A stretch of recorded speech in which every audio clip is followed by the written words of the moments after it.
Hello दोस्तों, KD anime channel में आपका स्वागत है। अगर आपको हमारे एनिमे पसंद आ रहे हैं तो हमारे चैनल को सब्सक्राइब करके बेल आइकन को ऑन कीजिए ताकि हमारे आने वाले एनिमे आपको मिल सके।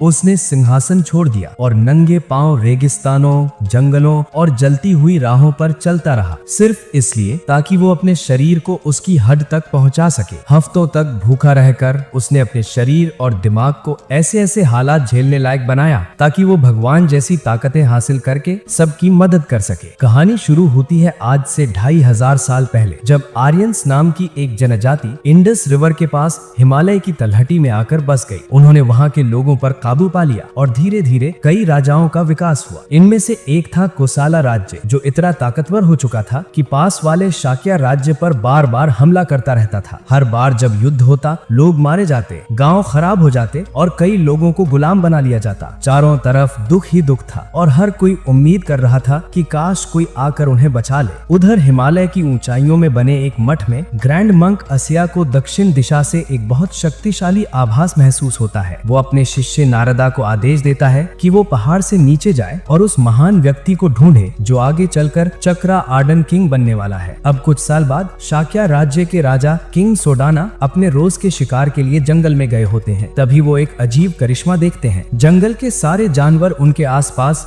शांति से इकट्ठा हो जाते हैं बिना किसी डर के। तभी एक संदेश वाहक आता है और बताता है कि रानी ने उन्हें तुरंत बुलाया है। राजा फौरन महल लौटते हैं, जहाँ उनकी पत्नी क्वीन माया बताती है कि उन्हें एक दिव्य स्वप्न आया। एक विशाल सफेद हाथी जिसके 6 दांत थे, वो उनके शरीर में प्रवेश कर गया। ये सुनकर सोडाना खुश हो जाते हैं। वो उन्हें अपना जंगल वाला चमत्कार बताते हैं और कहते हैं कि लगता है धरती का हर जीव जंतु उन्हें आशीर्वाद दे रहा है। वो नदी की तरफ इशारा करते हुए कहते हैं, इस मौसम में तो सूखा पड़ जाता है, लेकिन इस बार कुछ भी ऐसा नहीं है। ये सब उस बच्चे की वजह से है जो जल्द ही पैदा होने वाला है। इधर महल के बाहर शाक्या के सैनिक कुछ कैदियों को लेकर गलियों से गुजर रहे थे। इसी दौरान एक छोटा सा गुलाम लड़का चपरा उन्हें देख लेता है और पास जाने की कोशिश करता है, लेकिन गलती से स्थानीय गुंडों से टकरा जाता है। वो उसकी टोकरी में रखी कीमती चीजें देखकर उसे धमकाते हैं कि अगर जान बचानी है तो सब सौंप दो। चपरा तुरंत भाग लेता है और गुंडे उसके पीछे दौड़ पड़ते हैं। भीड़ भाड़ वाली गलियों में दौड़ते दौड़ते वो एक तंग गली में घुसकर सांस ले ही रहा था कि अचानक एक छोटा लड़का टाटा उसके ऊपर कूद पड़ता है और उसके हाथ से कपड़ा छीनकर भाग जाता है। बाद में जब चपरा अपने मालिक को ये बात बताता है तो बेचारे बच्चे को खूब कोड़े मारे जाते हैं। उसकी माँ जैसे ही ये सुनती है, वो दौड़कर आती है और मालिक से कहती है कि सजा उसे दे दी जाए, लेकिन मालिक मना कर देता है और कहता है कि औरत उनकी संपत्ति है। फिर थोड़ी दया दिखाते हुए चपड़ा को 3 दिन देता है कि वो कपड़ा वापस लाकर दे, वरना वो उसकी माँ को बेच देगा। चपड़ा ये सोचकर ही टूट जाता है। मार्केट से गुजरते वक्त उसे वही कपड़ा एक दुकान में दिखाई देता है। वो उसे चुराने की कोशिश करता है, लेकिन तुरंत पकड़ लिया जाता है और बहुत बुरी तरह पीटा जाता है। किसी तरह लड़खड़ाता हुआ वो सीढ़ियों से नीचे गिर जाता है और दर्द में वो मन ही मन कसम खाता है कि चाहे कुछ भी हो जाए वो गुलाम व्यापारियों को उसकी माँ को बेचने नहीं देगा। तभी ऊपर दीवार पर टाटा फिर दिखाई देता है। इस बार वो अपने दोस्तों के साथ था और चपरा को देखकर हंसने लगता है। चपरा उससे कपड़ा वापस मांगता है, लेकिन टाटा और जोर से हंसने लगता है और अपने दोस्तों को उस पर हमला करने को कहता है। चपरा कुछ लड़कों को मारकर गिरा देता है, लेकिन उनकी संख्या ज्यादा होने की वजह से वो उसे जमीन पर गिराकर बुरी तरह पीट देते हैं। जमीन पर पड़े हुए चोटों से भरे चपरा की सांसें भी मुश्किल से चल रही थी। वो रोते रोते टाटा से कपड़ा लौटाने की भीख मांगता है और उसे बताता है कि अगर उसे कपड़ा नहीं मिला तो उसकी माँ को बेच दिया जाएगा। थोड़ी देर बाद चपरा एक टूटी फूटी झोपड़ी के अंदर होश में आता है और सामने टाटा को खड़ा देखता है। टाटा तुरंत अपनी बहन को आवाज लगाता है कि वो आकर चपरा के जख्मों का इलाज करे। थोड़ी देर बाद उसकी बहन आती है और चपरा को एक कड़वी दवाई पिलाती है जो उन्होंने आसपास मिल जाने वाली जड़ें उबाल कर बनाई थी। दवाई के बाद टाटा अपना नाम बताता है और बोलता है कि वो कपड़ा जो उसने छीना था वो तो वो पहले ही बेच चुका है। ये सुनते ही चपरा गुस्से में चिल्ला पड़ता है, लेकिन टाटा की बहन उसे झट से रोकती है और कहती है कि उनका गुजारा ही चोरी करके चलता है और मजाक उड़ाते हुए बोलती है कि शायद वो गली में खड़े खड़े सपने देख रहा था और कोई उसका सामान ले उड़ा। चपरा उन्हें बताता है कि उस कपड़े की वजह से वो शायद अपनी माँ को कभी नहीं देख पाएगा। ये सुनते ही टाटा और उसकी बहन दोनों का चेहरा उतर जाता है। धीरे से टाटा कहता है कि वो चपरा की माँ को छुड़ाने में उसकी मदद करेगा। थोड़ी देर बाद उसी दिन गुलाम व्यापारी औरतों को लेकर जा रहे थे, जिनमें चपरा की माँ भी शामिल थी। तभी अचानक जंगल से एक टाइगर निकलता है और दोनों व्यापारियों को वही मार देता है। फिर वो चपरा की माँ की तरफ बढ़ता है, लेकिन उससे पहले चपरा पत्थर उठाकर उस पर टूट पड़ता है। वो पत्थर फेंक ही रहा था कि तभी टाइगर झाड़ियों में वापस कूद जाता है। उसी पल झाड़ियों के अंदर से टाटा की आत्मा निकलकर उसके शरीर में वापस लौट आती है और छोटी सी मुस्कान के साथ वो जानवरों से घिरा खड़ा होता है। उसी वक्त रास्ते से गुजर रहा एक साधु मंक नरदिता इसे देखता है और सोचता है कि क्या ये वही धन्य बालक है जिसके बारे में उसके गुरु अस्या ने बताया था। लेकिन उसे जश्न मनाने का वक्त नहीं मिलता, क्योंकि तभी कोसाला की सेना कपिला वस्तु यानी शाक्य राज्य की राजधानी पर हमला करने पहुंच जाती है। टाटा चपरा को बताता है कि कोसाला राज्य उनकी जमीन पर कब्जा करना चाहता है और सेना उनके गांव से ही होकर जाएगी। ये सुनकर टाटा अपनी माँ और बहन की याद आकर घबराकर गांव की तरफ भागता है। कोसाला सेना का जनरल एक निर्दयी और खूनी इंसान था, जिसे लोगों को मारकर अजीब सी खुशी मिलती थी। वो पागलों की तरह हंसते हुए गांव को जलता देख रहा था। जैसे ही सेना गांव में घुसती है, टाटा अपनी माँ और बहन को ढूंढने के लिए दौड़ता है, लेकिन उसे सिर्फ उनकी लाशें मिलती हैं। टूटे हुए दिल के साथ वो बदला लेने की कसम खाता है और चपरा उससे वादा करता है कि वो हर हाल में उसके साथ खड़ा रहेगा। उस रात जब कोसाला की सेना राजधानी की तरफ निकलने से पहले जश्न मना रही होती है, चपरा और टाटा दूर से उन्हें देखते हैं और जनरल तक पहुंचना कितना मुश्किल है इस पर परेशान होते हैं। तभी टाटा धीरे से चपरा को अपनी योजना बताता है। वो अपनी आत्मा सेना के एक घोड़े में डाल देता है और घोड़ा अचानक पागलों की तरह दौड़ना शुरू कर देता है। पूरे कैंप में हफदड़ मच जाती है। इसी मौके का फायदा उठाकर चपरा उस घोड़े पर कूदता है और सीधे जनरल के पास पहुंचता है। फिर वो तीर उठाकर जनरल को मारने की कोशिश करता है, लेकिन जनरल आखिरी पल में सिर घुमा लेता है और बच जाता है। कुछ ही सेकंड्स में चपरा और घोड़ा दोनों भाले लिए सैनिकों से घिर जाते हैं। तभी अचानक टिड्डियों का झुंड पूरे कैंप पर टूट पड़ता है और सेना पूरी तरह अफरा तफरी में आ जाती है। मौका देखकर टाटा और चपरा जनरल का पीछा करते हुए नदी तक पहुंचते हैं। वहां भागते भागते जनरल फिसलकर पानी में गिर पड़ता है और तुरंत भूखे मगरमच्छ उसे घेर लेते हैं। चपरा बदला लेने के लिए तीर चलाने ही वाला था कि एकदम से रुक जाता है और सोचता है कि क्या वो पूरी जिंदगी गुलाम की तरह जीना चाहता है। जनरल डर के मारे चिल्लाता है कि अगर चपरा उसकी जान बचा ले तो वो अपनी सारी दौलत दे देगा। टाटा उसे रोकने की कोशिश करता है, लेकिन चपरा उसकी बात अनसुनी कर देता है और एक एक करके सारे मगरमच्छ मार गिराता है। फिर पानी में कूदकर जनरल को बाहर खींच लाता है। चपरा टाटा से माफी मांगते हुए कहता है, ये आदमी ही मेरी किस्मत बदलने की चाबी है। ऊपर वाले ने मुझे जिंदगी में एक ही बार मिलने वाला मौका दिया है। अगर मैं इसकी सेना में ऊपर तक पहुंच गया तो हम दोनों अपनी गुलामी से बाहर निकल सकते हैं। टाटा का मन नहीं मानता, लेकिन चपरा की बातों के आगे वो धीरे धीरे सर हिला देता है और मान जाता है। अगले ही दिन एक सिपाही भागता हुआ आकर किंग सुडाना को बताता है कि कोसाला की सेना रात के अंधेरे में रोहिणी नदी से चुपचाप निकल गई है। टिड्डियों के झुंड ने उनका ज्यादातर सामान खराब कर दिया था और उनका जनरल बुडाई भी लापता बताया जा रहा है। ये सुनकर किंग सुडाना हल्की मुस्कान के साथ राहत की सांस लेते हैं। शाक्या के सैनिक खुशी से चिल्लाने लगते हैं। राजा अपनी पत्नी क्वीन माया के पास जाते हैं और कहते हैं कि अब वो सुरक्षित तरीके से अपने मायके जाकर बच्चे को जन्म दे सकती है। उधर दूसरी तरफ टाटा और चपरा कोसाला के बेस कैंप पर पहुंचते हैं। चपरा टाटा का शुक्रिया अदा करता है कि उसने उसकी स्वार्थी लगने वाली बात मान ली। फिर वो टाटा से कहता है कि अब वो घर वापस जाए और उसकी माँ को बता दे कि चपरा एक दिन जरूर उसे लेने आएगा। टाटा वापस लौट जाता है। चपरा बेहोश पड़े जनरल बुडाई को लेकर कैंप में दाखिल होता है। कोसाला के सैनिक भागते हुए आते हैं। जल्दी से वैद्य को बुलाओ और जनरल को स्ट्रेचर पर ले जाते हैं। चपरा भी थका हुआ होने का नाटक करके जमीन पर गिर पड़ता है। बिल्कुल जैसा उसने सोचा था, सारा सीन उसी हिसाब से होता है। जब जनरल बुडाई होश में आता है, वो चपरा को बुलाता है। वो पूछता है कि वो उसकी मेहनत का कैसे बदला चुका सकता है, लेकिन चपरा बस मुस्कुरा कर कहता है, आप आराम करो, बस यही काफी है। जनरल उसे गोद लेने का प्रस्ताव देता है और कहता है कि अब से वो उसे अपनी सेवा में रखेगा। चपरा ये मौका बिना एक पल गंवाए स्वीकार कर लेता है। दूसरी तरफ शाक्या राज्य में क्वीन माया को उनके मायके ले जाया जा रहा था। रास्ते में रोहिणी रिवर के पास डेरा डालना पड़ता है, क्योंकि उन्हें नदी अगले दिन पार करनी होती है। हर सैनिक को सख्त आदेश था, रानी की सुरक्षा सबसे जरूरी है। सुबह होते ही सूरज की पहली किरणें पड़ते ही पेड़ के नीचे ढेर सारे जानवर इकट्ठा होने लगते हैं और तभी साफ हो जाता है कि बच्चे का जन्म हो चुका है। क्वीन माया अपने नवजात बच्चे को देखकर कहती हैं, सारा संसार तुम्हें आशीर्वाद दे रहा है। लेकिन जैसे जैसे वक्त बीतता है, उनकी तबीयत खराब होने लगती है। सैनिक उन्हें और बच्चे को तुरंत महल वापस ले जाते हैं। किंग सुदाना भागते हुए पहुंचते हैं। क्वीन माया राजा से कहती हैं कि वो बच्चे को देखें और उससे विनती करती हैं कि बच्चे का नाम सिद्धार्थ रखा जाए। राजा मुस्कुराते हुए कहते हैं, ये नाम बहुत मजबूत है, जिसका मतलब है वो जिसने अपना लक्ष्य पा लिया। धीरे धीरे उनकी सांसें कमजोर होने लगती हैं। वो बच्चे का चेहरा सहलाती हैं और फिर दुनिया से चली जाती हैं, सिद्धार्थ को उसके पिता की जिम्मेदारी में छोड़कर। कुछ समय बाद महान भिक्षु असिया सिद्धार्थ को देखने आते हैं। जैसे ही उनकी नजर बच्चे पर पड़ती है वो स्तब्ध रह जाते हैं। सिद्धार्थ एक उंगली आसमान की तरफ और एक जमीन की तरफ उठाया था। असिया कहते हैं ये बच्चा न धरती पर किसी के बराबर है न आसमान में, ये बड़ा होकर चक्र किंग बनेगा। बस अफसोस मैं उस दिन तक जिंदा नहीं रहूंगा। 10 साल बाद सिद्धार्थ के कमरे में नाचने गाने वाले आए होते हैं, लेकिन वो कुछ देर में ही ऊब जाता है और बाहर निकल जाता है। उसी समय 2 शाही सेवक विजियर और गातिमी उसे ढूंढते हुए आते हैं, क्योंकि राजा ने बेटे को बुलाया था। सिद्धार्थ अचानक पेड़ के पीछे से आवाज लगाता है और पूछता है, वो 4 वर्णा वाला सिस्टम फिर से समझाओ। दोनों समझाने लगते हैं। सबसे ऊपर होते हैं ब्राह्मण्स, भिक्षु जो देश की समृद्धि के लिए प्रार्थना करते हैं। सिद्धार्थ हंसते हुए कहता है, सिर्फ दुआओं से कोई देश आगे नहीं बढ़ता। फिर वो बताते हैं कि उसके पिता यानी राजा और सिद्धार्थ खुद क्षत्रिय है यानी योद्धा और रईस। उसके बाद आते हैं वास यानी आम लोग और व्यापारी, और सबसे नीचे होते हैं शूद्र यानी मजदूर और गुलाम। सिद्धार्थ गुस्से में पूछता है, गुलाम सबसे नीचे क्यों रखे जाते हैं? ये क्या बेहुदा नियम है? लेकिन दोनों उसे चुप कराते हुए राजा के पास ले जाते हैं। दरबार में एक योद्धा बंडाका अपने काम के लिए तारीफ पा रहा था। राजा उसे देश की समृद्धि के लिए मेहनत जारी रखने को कहते हुए उसे नया जनरल नियुक्त कर देते हैं। सिद्धार्थ आता है तो राजा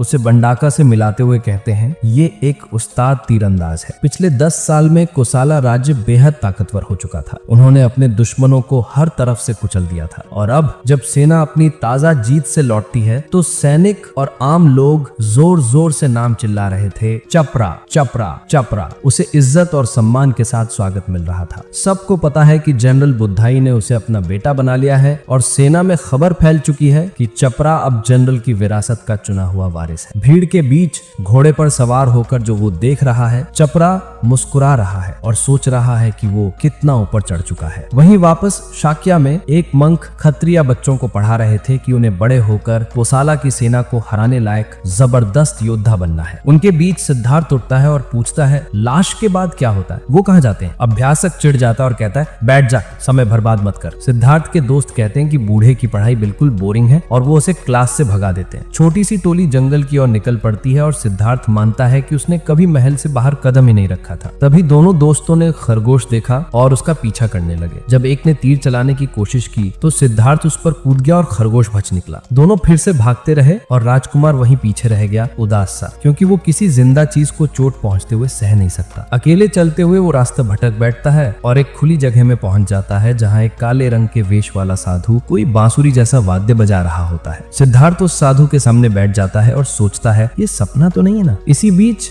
जाका की टांग कीचड़ में धंसने लगती है और वो मदद के लिए चिल्लाता है। सिद्धार्थ और दूसरा लड़का उसे पेड़ से खींचने की कोशिश करते हैं, पर पेड़ की डाली टूट जाती है और जाका गहरे कीचड़ में धंसता चला जाता है। आखिरकार उसकी सांसें थम जाती हैं। ये सब देखकर राजकुमार टूट जाता है और दौड़कर अपनी स्टेप मदर के पास जाता है, जो उसे गले लगाकर सांत्वना देती है, खुशी से कि वो बच गया। पर जब वो बोलता है कि जाका मर गया तो उसकी तबीयत खराब हो जाती है। स्टेप मदर उसे आराम करने को कहती है और खुद राजा के पास जाती है। वो खुद को उस दुख के लिए दोषी मानती है। राजा कहता है कि उस बच्चे की नाजुकता उसकी जन्म मां माया की वजह से है और वो भरोसा दिलाता है कि उसने उसे अच्छे से पाला है। फिर राजा घोषणा करता है कि अब जब बच्चा 10 साल का हो गया है तो उसकी मार्शल ट्रेनिंग शुरू की जाएगी। अगले दिन सिद्धार्थ शांति से एक तितली के साथ खेल रहा था कि अचानक एक तीर तितली को मार देता है। यह नजारा राजकुमार को झंझोर देता है और वो गुस्से से भर जाता है। उसी वक्त उसके पिता का जनरल बंडाका और राजा साथ में आते हैं। राजा बताते हैं कि आज से यही बंडाका उसकी मार्शल ट्रेनर होगा। सोदाना कहते हैं, प्रिंस होने के कारण नरमी मत दिखाना, और बंडाका खुशी खुशी राजी हो जाता है। जब बंडाका सिद्धार्थ को धनुष बाण का अभ्यास करवाता है तो पहले खुद कुछ परफेक्ट शॉट दिखाता है, पर जब राजकुमार को आजमाने के लिए कहा जाता है तो वो मुश्किल से तीर छोड़ पाता है। उसे धनुष संभालने में दिक्कत होती है। एक दूसरे ट्रेनिंग सेशन में सैनिक देखते हैं कि जनरल बंडाका राजकुमार को पूरी ताकत से धक्का दे रहा है, जबकि वो केवल 10 साल का है, मगर बार बार उस पर हमला करवाकर उसे खुद की रक्षा करना सिखा रहा है। जैसे जैसे ट्रेनिंग आगे बढ़ती है, बंडाका उसे घुड़सवारी पर ले जाता है और शौकिया शौकिया तौर पर जानवरों को निशाना बनाकर मारने लगते हैं, जिसे देखकर सिद्धार्थ रुकने की गुजारिश करता है। बंडाका कहता है कमजोर होना छोड़ दे और हिरण का दौड़ाते हुए पीछा करता है। सिद्धार्थ पीछे पीछे भागता है और कहता है कि उसे छोड़ दे। जब बंडाका परफेक्ट शॉट लेने की कोशिश करता है तो सिद्धार्थ जानबूझकर खुद पर तीर चला देता है ताकि बंडाका का ध्यान भटक जाए और हिरण बच निकले। बंडाका कहता है कि किसी राज्य के राजा को मजबूत होना चाहिए और दया की जरूरत नहीं होती। फिर आज की ट्रेनिंग खत्म कर देता है। ठीक ऐसे ही 5 साल गुजर जाते हैं और कोसाला राज्य के शहर सवत्ती में भीड़ चिल्लाकर चपरा का नाम ले रही होती है। चपरा अखाड़े में खड़ा होता है और एक जबरदस्त योद्धा से भिड़ रहा होता है। उसकी हर चाल सटीक और बेबाक है। एक रईस औरत उसकी फुर्ती और हुनर देखकर खुद को रोक नहीं पाती और तारीफ करती है क्योंकि वो आसानी से प्रतिद्वंदी को हरा देता है। वो एक बाजी के बाद दूसरी बाजी जीतता है। कभी कभी ऐसा लगता है कि जीत मुश्किल हो जाएगी, पर उस रईस औरत की चिंता और चाहत ही उसे और भी तेज कर देती है और आखिरकार जीत फिर उसी का नाम लिखवा देती है। उस दिन शाम को जनरल बुद्धाई चपरा से मिलते हैं और उसे बधाई देते हैं। वो कहते हैं कि अगर कल के फाइनल मैच में एक जीत और मिल गई तो राजा की ट्रॉफी भी उसकी होगी और हीरो ऑफ द पीपल का खिताब भी। चपरा आत्मविश्वास से सिर हिलाता है और वादा करता है कि वो अपने नाम पर कोई दाग नहीं लगने देगा। उसी वक्त वो पहले वाली नोबल लेडी आती है और उसे फूल देकर उसकी जीत के लिए दुआ करती है। उसके जाते ही बुद्धाई बताता है कि वो विजियर की बेटी लेडी मलिका है। फूल हाथ में लेते हुए चपरा को ऐसा लगता है जैसे जीत का स्वाद अभी से उसे मिल गया है। अगले दिन लॉर्ड चपरा अखाड़े में जोरदार शोर और तालियों के बीच प्रवेश करता है। उसका आखिरी मुकाबला लॉर्ड बिंडिका से है, जो एक रईस खानदान का सबसे बड़ा बेटा है। इशारा मिलते ही दोनों योद्धा घोड़े दौड़ाते हुए तलवारें भिड़ाते हैं। चपरा का कद छोटा होने की वजह से वो साफ कमजोर दिख रहा था। उसके सारे वार बिंडिका बड़ी आसानी से रोक लेता है और आखिर में वो चपरा को घोड़े से नीचे धकेल देता है। लेकिन चपरा हार नहीं मानता। वो कूद कर उस पर झपटता है, पर बिंडिका घोड़े को मोड़कर उसे लात मारकर फिर जमीन पर गिरा देता है। इसके बाद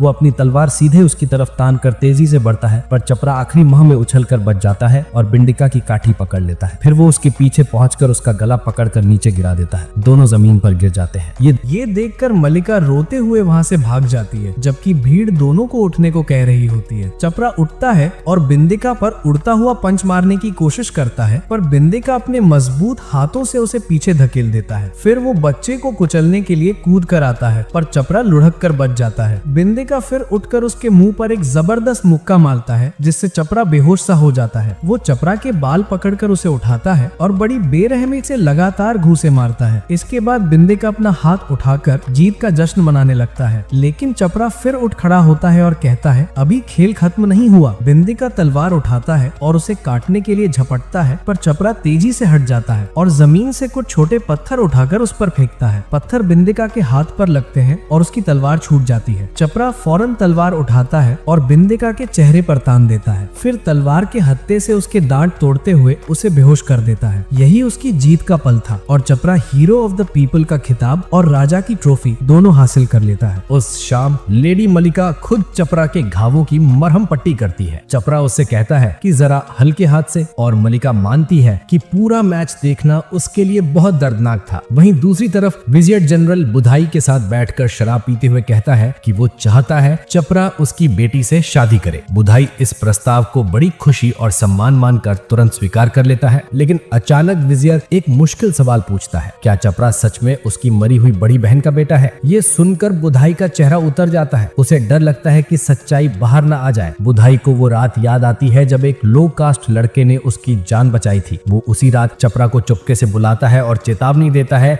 कि अगर किसी को पता चल गया कि वो एक शूद्र पैदा हुआ था तो दोनों की जिंदगी बर्बाद हो जाएगी, इसलिए इस राज को किसी भी कीमत पर छिपाए रखना होगा। बुधाई ये कहकर चला जाता है। उधर शाक्य राज्य में सिद्धार्था अब एक जवान और सुंदर राजकुमार बन चुका है। ट्रेनिंग में वो जनरल बंडाका को बहुत प्रभावित करता है, यहाँ तक कि शाक्य के सैनिक भी हैरान होते हैं कि वो कितनी तेजी से इतना मजबूत हो गया है। किंग सुदाना अपने बेटे को सिर्फ 15 साल की उम्र में इतना उत्कृष्ट देखकर गर्व महसूस करता है और बंडाका भी उसकी प्रगति से खुश था। शाम को हमेशा की तरह सिद्धार्था चुपके से बाहर निकल जाता है और शाही पहरेदार उसके पीछे भागते हुए उसे वापस लाने निकल पड़ते हैं। सिद्धार्था आसानी से पहरेदारों को पीछे छोड़कर भाग निकलता है। घोड़े को तेज दौड़ाते हुए जब वो शहर के बीच से गुजर रहा था, तभी उसे एक दुखी जोड़ा मिलता है जो अपने बच्चे की मौत पर रो रहा था। कुछ देर बाद कुछ और लोग बाहर आते हैं, बीमार, थके हुए और समाज से निकाले गए लोग। वो सिद्धार्था से दया की भीख मांगते हैं। बिना एक पल सोचे सिद्धार्था अपने रेशमी कपड़े और कीमती गहने उतार कर फेंक देता है। स्लम के गरीब लोग उन चीजों को उठाने के लिए टूट पड़ते हैं। इसी बीच कुछ स्थानीय गुंडे वहां पहुंच जाते हैं। वो बीमार लोगों को लात मारकर दूर करते हैं और बोलते सोचते हैं कि मरते हुए लोगों को इन चीजों का क्या फायदा, और खुद सब लूट लेते हैं। लूटने के बाद उनकी नजर सिद्धार्था पर पड़ती है। वो उसकी तरफ बढ़ते ही हैं कि अचानक एक औरत आकर चिल्लाती है, लड़के को हाथ मत लगाना। गुंडे उसे अपनी बहन कहते और बहस करने लगते हैं, पर वो डरावने लहजे में बोलती है कि अगर किसी ने लड़के को छुआ तो सबकी गर्दन उड़ जाएगी। गुंडे परेशान होकर पीछे हट जाते हैं। औरत मुड़कर सिद्धार्था से कहती है कि वापस चल, सब उसे ढूंढ रहे हैं। सिद्धार्था उसे रोकना चाहता है। वो रुककर अपना नाम बताती है, मिगुएला। वो सिद्धार्था को समझाती है कि इन लोगों को चीजें देने से कुछ नहीं बदलेगा। ये सब आधे मरे हुए लोग हैं, अपने परिवारों द्वारा छोड़े गए, बस मौत का इंतजार कर रहे हैं। वो कहती है कि तू महल के बाहर की जिंदगी को समझ नहीं सकता। ये सुनकर सिद्धार्था गुस्सा हो जाता है और पूछता है, तो क्या तू वो दुनिया जानती है जो मैं नहीं जानता? अगले दिन मिगुएला सिद्धार्था को पूरे शहर में घुमाती है। जगह जगह बुरी हालत में लोग देखकर सिद्धार्था उदास हो जाता है। मिगुएला उसे बार बार आगे बढ़ने को कहती है, लेकिन सिद्धार्था बार बार रुककर उनकी तरफ देखता रहता है। फिर सिद्धार्था एक दास को देखता है जिसे सिर्फ एक फल चुराने की कोशिश करने पर बुरी तरह पीटा जा रहा था। ये देखकर वो रो पड़ता है। पहली बार उसे समझ आता है कि उसके लोग कैसी तकलीफों में जी रहे हैं। मिगुएला उसे समझाती है कि मरना सबको है, चाहे कास्ट हो या स्टेटस, सब इंसान है। उसी दोपहर ट्रेनिंग में सिद्धार्था का मन नहीं लगता और वो जल्दी निकल जाता है। वो कहता है आज का दिन बहुत खूबसूरत है और घोड़ा दौड़ाते हुए मिगुएला के पास पहुंच जाता है। दोनों शहर घूमते हैं और नाव पर बैठकर सब देखते हैं। मिगुएला उसे पूछती है, तू मेरे साथ ऐसे आराम से घूम रहा है, तुझे पता है ना कि मुझसे तुझसे बात करने तक की इजाजत नहीं होती। सिद्धार्था मुस्कुराकर याद दिलाता है, तूने ही कहा था ना कि हम दोनों इंसान हैं। ये सुनते ही मिगुएला उसे पानी में धक्का दे देती है और हंसते हुए कहती है, चल तैर। पास ही छुपकर जनरल बंडाका ये सब देख रहा था। कुछ देर बाद प्रिंस को राजा के सामने बुलाया जाता है। राजा पूछता है कि क्या वो एक नीची जात की लड़की के साथ घूम रहा था। सिद्धार्था को ये सुनकर गुस्सा आ जाता है। वो चिल्लाकर कहता है कि मिगुएला को नीची जात बोलना उसे बर्दाश्त नहीं। राजा भी चिल्लाता है, तू इस राज्य का वारिस है, तुझे देश को मजबूत बनाना है। फिर राजा उसे महल से बाहर निकलने पर रोक लगा देता है। बंडाका ये सब सुनकर बाहर खड़ा मुस्कुरा रहा होता है। शाम होते होते मिगुएला नदी के किनारे खड़ी उसकी खूबसूरती देख रही होती है। तभी जनरल बंडाका अपने आदमियों के साथ पहुंचकर उसे गिरफ्तार कर लेता है। फिर उसे सजाए मौत के लिए एक क्रॉस पर बांध देता है। वो चिल्लाती है, सिद्धार्था सिद्धार्था। उधर सिद्धार्था पहरेदारों से छूटकर भागता है। अपने पिता के पास पहुंचकर चिल्लाता है, आपने मिगुएला को क्यों पकड़ा? उसे छोड़ो। राजा कहता है कि वो मीटिंग में है, पर सिद्धार्था चिल्लाकर कहता है, उसे अभी के अभी छोड़ दो। राजा पूछता है, तो उस औरत डाकू की बात कर रहा है? सिद्धार्था गुस्से में कहता है, अगर आपने उसे मारा तो मैं आपको माफ नहीं करूंगा। लेकिन राजा तब भी नहीं मानता है। तभी सिद्धार्था सबके सामने अपनी तलवार निकाल लेता है और चिल्लाता है, क्या किसी से प्यार करना आपको इतना बुरा लगता है? अपने बेटे को नफरत से भरा देख सुदाना राजी हो जाता है कि उसे छोड़ दिया जाए। बस ये शर्त रखता है कि सिद्धार्था को पड़ोसी देश की प्रिंसेस